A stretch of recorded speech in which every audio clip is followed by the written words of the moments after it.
রাহমাতুল্লাহি ওয়া বারাকাতুহু। সম্মানিত দর্শক, আজকে যে বিষয়টি নিয়ে আলোচনা করব, সেই বিষয়টি মূলত আমাদের একটা যে রাজনীতির মনস্তাত্ত্বিক বিষয়। আমাদের মন এই গত ২ বছরে কিভাবে পরিবর্তন হয়েছে? আমাদের চরিত্রে যে অধৈর্যতা চলে এসছে এবং আমরা কোনো রাজনৈতিক দলকে, কোনো ব্যক্তিকে, কোনো প্রতিষ্ঠানকে অন্তর থেকে আসলে এখন আর শ্রদ্ধা করছি না।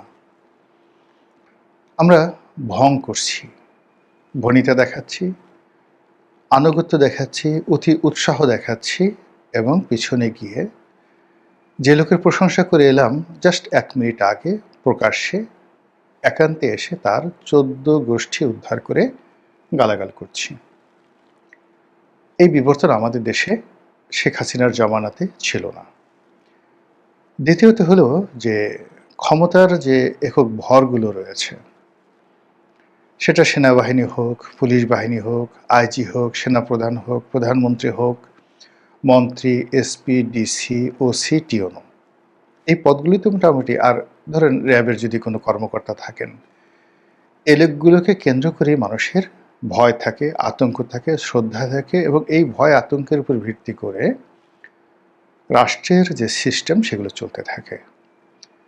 গত ১৮ মাসে ইউনূস জমানাতে মবের কারণে আমাদের এই যে কৃষ্টি এবং কালচার, এগুলো তছনছ হয়ে গেছে।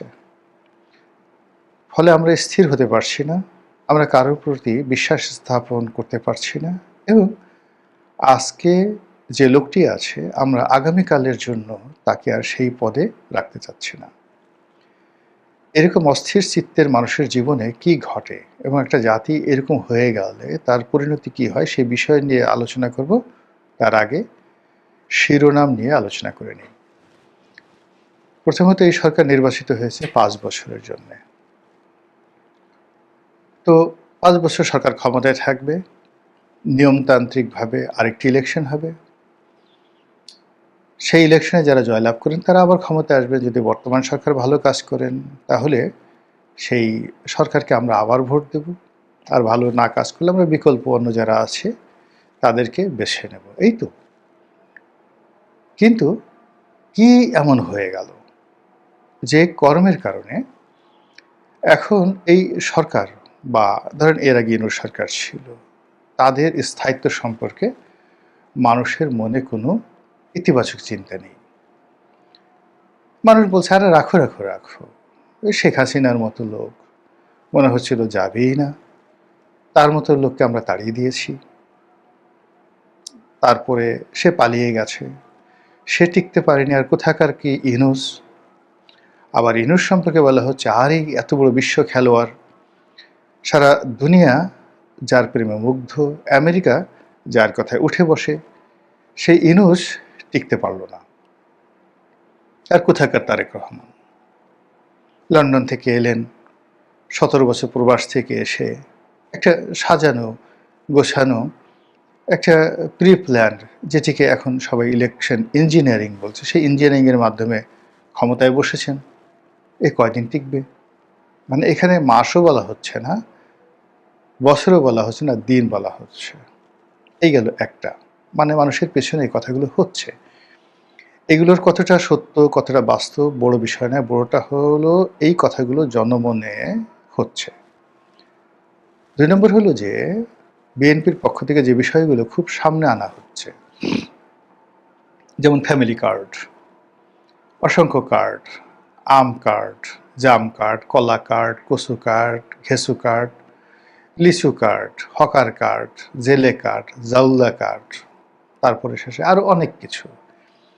এখন এই যে শুরুটা হলো ফ্যামিলি কার্ড দিয়ে, সেই ফ্যামিলি কার্ডকে আমরা টানতে টানতে সেই গ্যাস কার্ড, এলপিজি কার্ড, বিদ্যুৎ কার্ড, নানা রকম। এখন আর কয়দিন পরে যদি মানুষ আরও বাজে শব্দ উচ্চারণ করে, মানে সরকারের পক্ষ থেকে বলল না, কিন্তু সরকারকে ছোট করার জন্য, হেয় করার জন্য আরও বাজে বাজে শব্দ আমাদের সমাজে, যেগুলো সাধারণত আমরা অপরকে গালি দেওয়ার জন্য, কল্পনা করে নিন আমরা কি ভাষায় মানুষকে গালাগাল করি।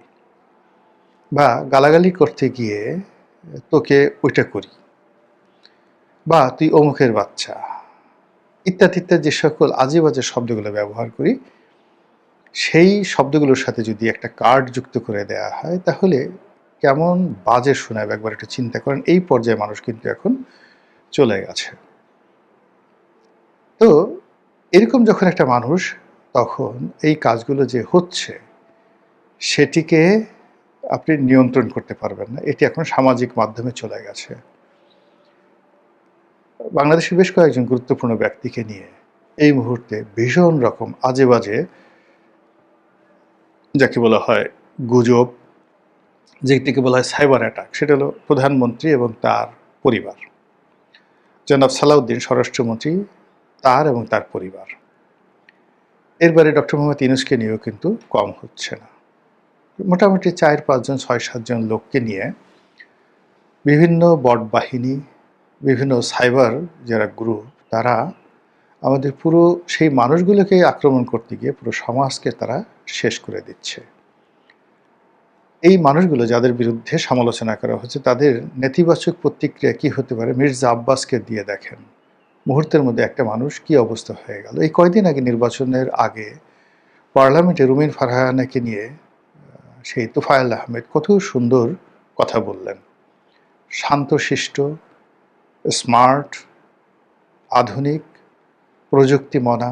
বাংলাদেশে একজন রাজনীতিবিদকে যত গুণে গুণান্বিত করবেন, তার দোষ আছে, থাকতে পারে, কিন্তু আমি গুণের কথাগুলো বলছি। জনাব তোফায়েল আহমেদ ওইরকম একজন মানুষ।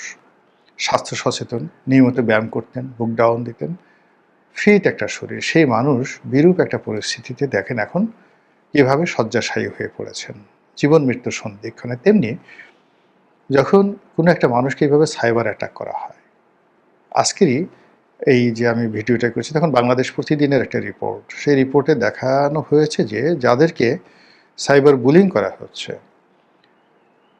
সেই বুলিংটা এত নির্মম যে আন্ডারওয়ার্ল্ড, গডফাদার বা অন্য যে আন্ডারওয়ার্ল্ডের ডন, হাজি মাস্তান, ছোট শাকিল, ছোট রাজন, দাউদ ইব্রাহিম, এরা যদি কাউকে টার্গেট করে, টার্গেট করার পর সেই টার্গেটের পরিবার, পরিজন, আত্মীয় স্বজন, সবার মধ্যে যেভাবে একটা আতঙ্ক তৈরি হয়, এখন সাইবার বুলিংটা ঠিক ওই পর্যায়ে চলে গেছে।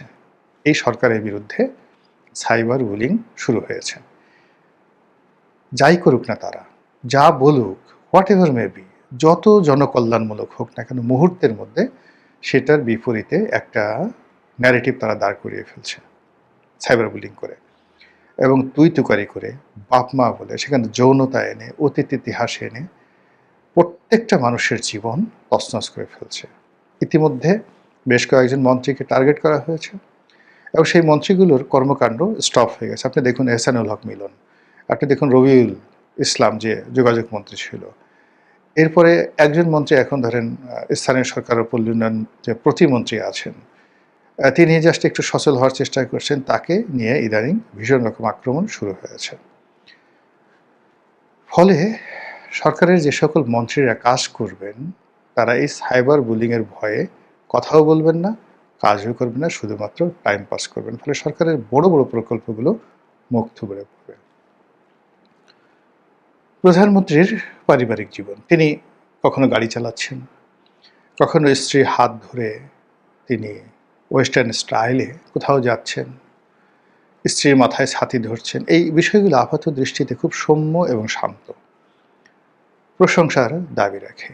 কিন্তু সাইবার বুলিং যখন হচ্ছে, এই যে একটা পারিবারিক জীবন, এটাকে নিয়ে যে ধরনের বিশ্রী এবং যে ধরনের বাজে কথাবার্তা বলা হচ্ছে, এতে করে কি হলো, একজন প্রধানমন্ত্রী সে কিন্তু কাজ করতে পারবেন না।